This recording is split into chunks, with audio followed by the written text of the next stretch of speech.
Good evening, Tando Channel Book Club lovers. I am so happy to be bringing this review to you on Smart Money Woman. As you know, I always like to start every one of the shows with a quote. And today I'm actually going to use a quote from Arese Ugwu. And it is, developing a wealthy mindset requires the understanding of the concept that the way you spend, invest, and manage 10 Naira is the way you will spend, invest, and manage 10 million. And I love that quote so much that I feel like it's so the best way to start this book review. So which book are we getting into today? As you know, we've had a wonderful season of some favorite books and franchises getting converted to TV series. So in February, we profiled Klomu the Wife, with Ntombu from Ugwu, and that is currently airing on Showmax. I believe the second season is already underway. And that was a hot discussion that we did over 2 episodes. Please, if you didn't get a chance to watch it, please take a look at our February listings, and you will catch those very amazing conversations we had. Today, I'm picking a book that is now been on Netflix, I think, for a while, for maybe over the last year. And it is Smart Money Woman by Arese Ugwu. And it was released initially in 2016. And here's a little bit about what the book is about. The Smart Money Woman is a fictional story set in Lagos, Nigeria, with lots of important personal finance lessons to teach. It tells the story of an African girl named Zuri, who on the outside looks like she's financially successful, but goes through a series of mishaps that help her realize she is in fact broke and needs to make better financial decisions. We follow Zuri on a journey that starts out with her being broke and navigates her way to building wealth and reaching for financial success. The book tackles debt, spending, investing, the consumerist culture of the African middle class, the fear and misconceptions surrounding money, and the lack of it, love, friendships, cultural and societal pressures, and the role they play in success. And of course, now there's been a sequel to the book called The Smart Money Tribe. And both of these books are available on Amazon at a very good price for Kindle. And if you're in a place where Amazon delivers paperback, go ahead and get those for yourself. I heartily recommend reading both books. Of course, the books have now been adapted into TV or rather Netflix series. So you can also check out Smart Money Woman on Netflix. So who is Arese Ugwu, our author? She's a financial expert as well as founder and also the chief executive officer of Smart Money Africa. So you'll remember when we first launched the book club in March of 2021, we picked 3 books that every woman should be reading right now. And Smart Money Woman was one of the books, but we touched very lightly on the books. I'm very happy to be coming back to talk to you about that. Smart Money Africa is not just a platform, but it's got a series of products and franchises around it. And there's a website that you can look up online where you can get more information about what Arese Ugwu is doing through those vehicles. The aim of Smart Money Africa is basically to bring Africans out of the dark world of a poverty-torn system where there is proper illumination on financial decisions. She does workshops, she hosts a television show, and she has many very simple, practical ways to just action some of these financial principles. So let's get into the book. So the book has a cast or a crew of about 5 strong female leads, and then there are people around them or in their social circle and friendship circle that you come across, you know, at their weddings, baby showers, and also, you know, even family members that go through funerals. So Zuri is the main lead. She's a professional who works in the real estate industry. She's got a good friend called Tammy, who's a fashionista. But Zuri and Tammy create a parallel journey in the book in terms of how they decide to deal or confront their money problems. And we'll get into that when we speak about the themes. There's Lara, who is quite a savvy young professional woman who's single.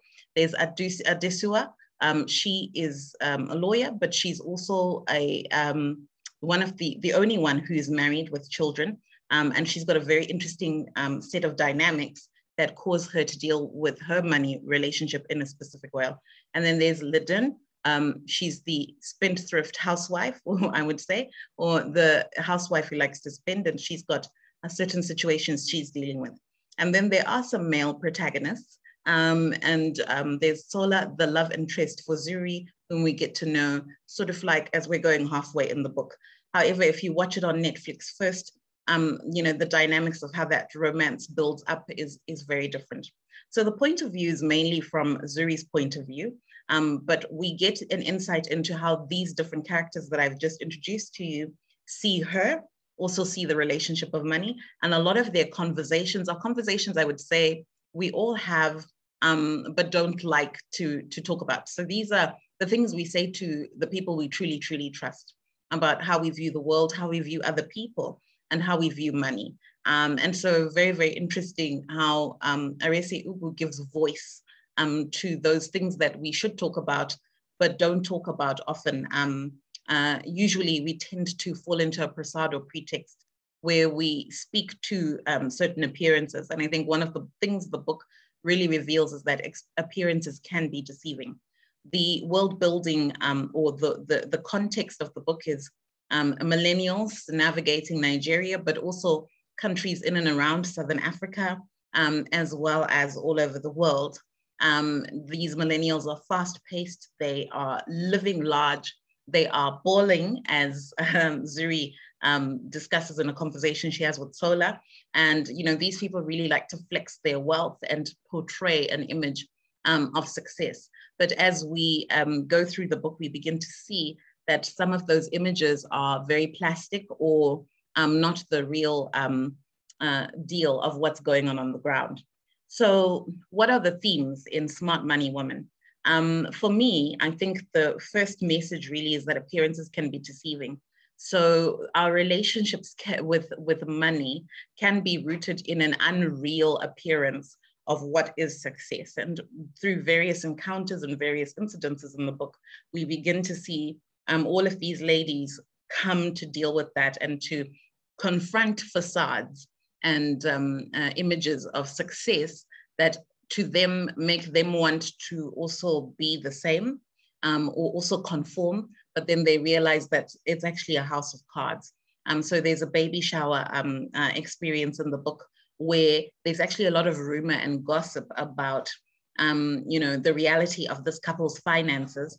And, through various conversations that happen with Zuri particularly and Lara and, a side character in the book, we begin to see that everything that glitters isn't gold and that there's always a price tag to those glitters and keeping up those appearances. And my favorite moment in that incident is how Zuri goes back home after that incident and wonders to herself if people are also speaking about her the same way.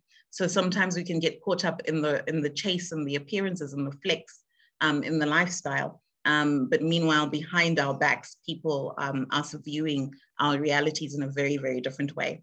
The second thing or theme that I think is quite strong in the book is impulse versus intent. And I think this plays out very interestingly because you see the spectrum of what is good impulse and possibly what is emotional impulse. But still, I think the message really is acting out of impulse is always acting at a lower level, I think, of mastery than acting out of intent. And we see this in various little pictures or vignettes in the book. So Zuri's spending habits when we meet her at the beginning are all impulse driven to the point where sometimes she can't even remember why she spent money on certain things. And I think that's something we can all relate to as women. But at the end of the day, as she goes through her trajectory in terms of how she's going to resolve her issues with money, she starts to go on a trajectory of intent. And a different character in the book, whom I would say Tammy, her, I call her the fashionista, but she's actually a designer, has a similar trajectory, but is almost in the reverse. Her impulse just continues to grow bigger and bigger. And, she appears to have intent, but there really is no intent for herself. Everything that she gains and everything that she goes for is externally driven as opposed to internally driven. And she makes a very interesting character in that way, because whilst Zuri is going through a growth trajectory, she's going through a different trajectory where she's giving us the alternative of what are the consequences if we don't choose intent over impulse, especially when it comes down to our finances. So I find that's a very interesting theme for me in the book. The final thing I would say is that the third theme, I think, is avoidance versus action. And I think it's kind of linked to impulse versus intent, right? When we are avoiding things, we tend to not be bringing our full self to the decisions that we're making or the choices that we're making or coming to terms with the consequences that we're making. So I think Zuri again gives us that trajectory where in the beginning of the book, she's avoiding, and slowly starts to pivot and turn and transform towards intentional action. But avoiding versus action is also important for me in this book because of the way Arese Ugwu writes. So she's constantly provoking the reader to make or take action. So she's constantly putting out questions, and those questions are formed in a call to action every single time. And, you know, this plays out differently in the Netflix series, but I think having read the book and watched the series, you do get a sense that as you're being provoked to think about your own situation, you're being provoked to see yourself in the situations that play out in the book, and you are being challenged to take action. And I think that's very interesting to me because I think that is a very strategic intent from the author's perspective. And that strategic intent is actually pointing to, I think, the big message of the book, which is that actually you can actually take control of your finances, and taking control of your finances is taking control of your life.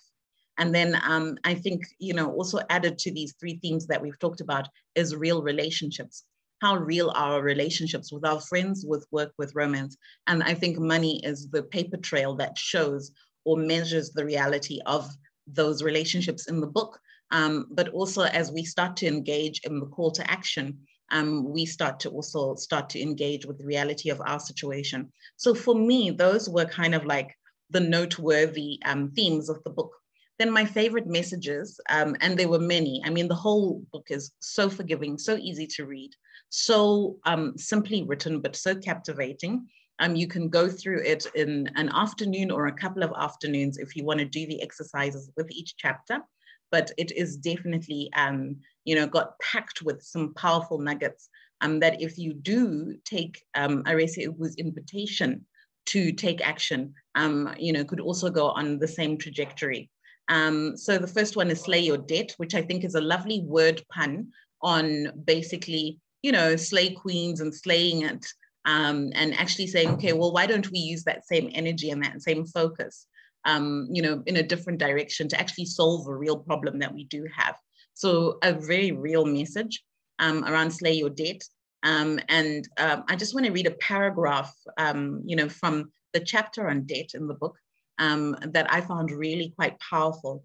And it goes like this: debt can be a useful tool to attain financial success, but how you use it matters.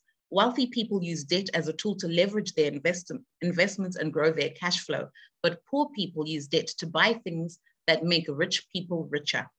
Poor people use debt to buy things that make rich people richer. Only borrow to acquire an asset that will appreciate in value. And I think that's very sound advice. And then another favorite message of mine from the book was connecting the dots, focusing on solutions versus problems. And this actually comes out of, it's a statement that the author makes as a narrator, but then it also comes out through a conversation that's quite pivotal in sort of Zuri's growth trajectory, and also one of the plot lines of the book where she, you know, starts to be attracted to Sola. And this is when he's looking at her as she's telling him about her situation. And it's on page 132, and this is how it goes. There was a part of him that wanted to shake her and tell her to wake the hell up. She was focused on the wrong things. She was weighing herself down with the problems instead of focusing on the possible solutions. She was brilliant, but she wasn't maximizing her earning potential. The debt she was moaning about was inconsequential, in the grand scheme of things if she played her cards right. Earlier that day, he had watched her sway him and his partners in a new direction in that conference room. And what I love about this perspective or this reflection that Sola is having about Zuri is that it's so true of how women don't often connect their brilliance and their prowess in their professional lives to the very real everyday problems that they have.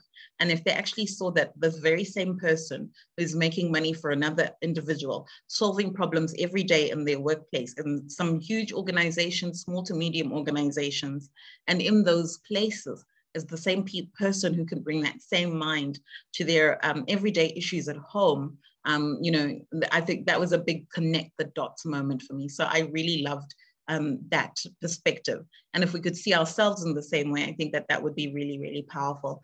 And then of course, the thing I've been harping a lot about on this book review, which is intentionality.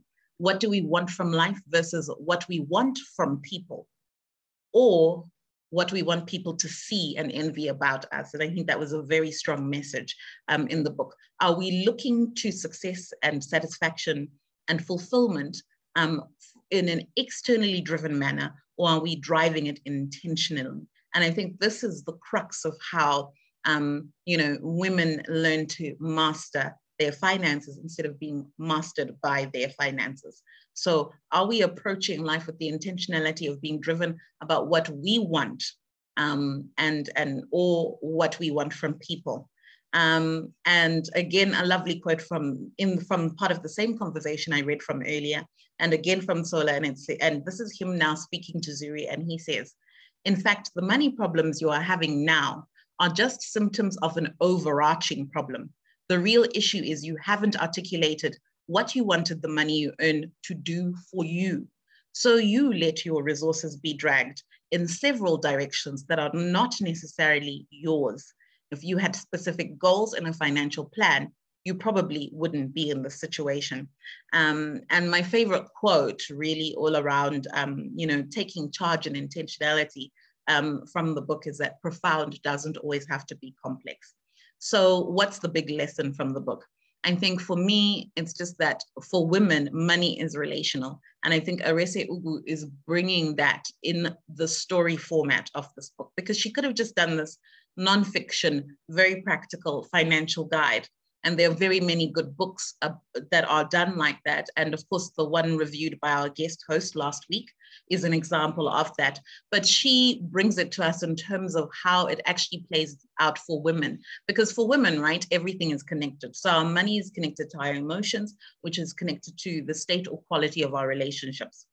And whether it's income, debt, emergencies, health, entertainment, splurging, the root of how and why we spend our money in all of those situations and circumstances is related to our relationship with ourselves at that moment, and particularly how we see ourselves. So if we have no intent towards how we see ourselves, the same thing will happen with our money. And it's apparent in all the characters' lives, including, I think, Zuri's mom, when her house burns down. She is in need of help, but she goes on the impulse route, but more from an emotional perspective, and bringing the emotions of wanting to be a good person, always being the savior when she needs saving herself. And then of course, facades and reality. And I think the big takeaway message for me was often the things we are struggling to face about our lives, we cover over in terms of how we spend our money. So how we spend our money is either pointing to us avoiding to running away from a problem or dealing with a problem. And there are many, many good examples and practical exercises in the way that this book is written and structured that help you to go the other route. So just a last word on the television series versus the book. So this Netflix series versus the book. I've watched the Netflix series and I love what I'm seeing in terms of color, vibrancy, fashion, just having African people telling their stories boldly and at a standard and at a level that is commensurate, equal to, even better than, other international franchises. So I am enjoying that. The group, I think, is easier to see on the television series than it is in the book, because in the book, you tend to always are seeing from one person's perspective. So it was easier for me to see the group as a whole and the group dynamic as a whole in the television series. But that's also because when it's written for television, they shift the timelines and tell you the different timelines all at the same time, I think with more cutting and editing in between the different storylines than in the more linear way that the book is written. And the book is more of a one-to-one personal journey with the challenge to action. But the series is more of like I think a greater call to action. So to me, I'm enjoying the way that they're doing the series. It's very engaging. And it's done in a way where you still want to read the book, even though if you watch the series first, and you should probably read the book if you watch the series first, because you owe it to yourself to go on the one-to-one personal journey. And I think you can only do that by reading the book. Whereas the series, I think, has a lot of entertainment value. And I mean, I think that's great. And it's definitely got a lot of think moments, but not in the way that you would experience them if you read the book. So that's my review, my book review on the Smart Money Woman. I hope you enjoyed it. I hope you will do yourself a favor and read this book and take control of your financial lives, because money is connected to everything, right? And so that ends our March series. And we had started off talking about dreams. And, I really wanted us to focus on some of the practical ways in terms of how we can achieve those dreams. And I think the last two book clubs we've had, really help us to see that. So here's me signing off from another book club, and we'll see you next week with our guest for next week, whom I'm sure you're all going to love. Thank you and good night.